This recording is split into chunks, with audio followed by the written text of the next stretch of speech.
Ready for another lesson?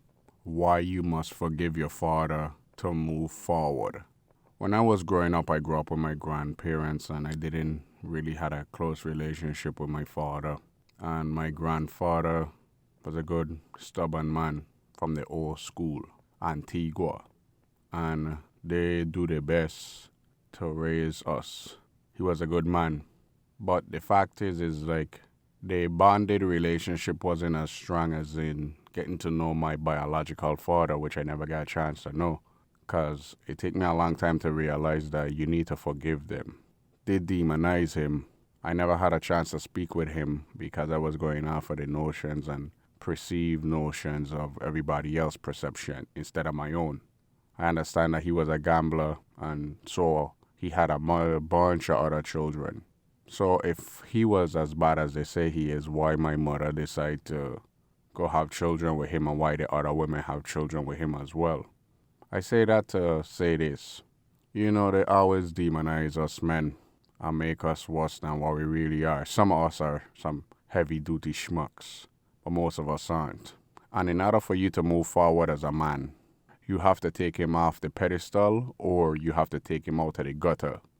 You have to see him for who he really is, a broken individual like everybody else, and start repairing that relationship.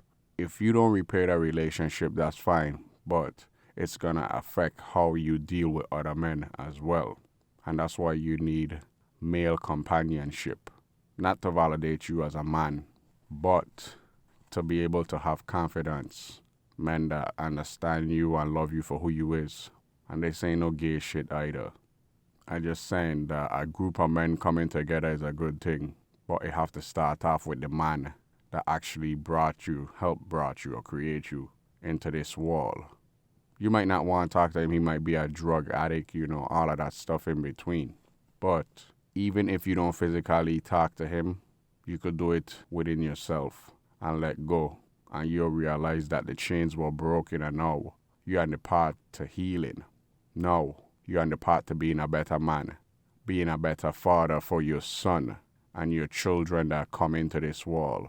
Because then you're going to realize that you need to be there. No ifs, ands, or buts about it. Because that's our role. We have to guide them, our children, to where we want them to be. I don't give a shit what you want to be in life. I don't care about none of that stuff. But when you're under my roof, you're going to follow my rules and you're going to do what I tell you to do. It's funny. The old saying is you're never going to really understand until you have your own stance through all the time. It's everlasting. Now you realize when you have your own children that you got to be a dickhead. You got to be the uncool parent because they don't understand that you have way more experience than they will ever experience in their short life here on this planet. There's a lot of men out here losing their lives because their fathers wasn't in their lives. But if their father was a healthy male, he'll be able to help them transition from boy to man and come out into the world. And when they create their children, they have the foundation, the strong foundation to help their children, their sons, build their own strong foundation after the foundation that was laid way before them. So they won't be broken men out here in society, a society that embrace and actually reward broken men with life sentences, losing your life, or hitting you financially in many other ways. You've been taught.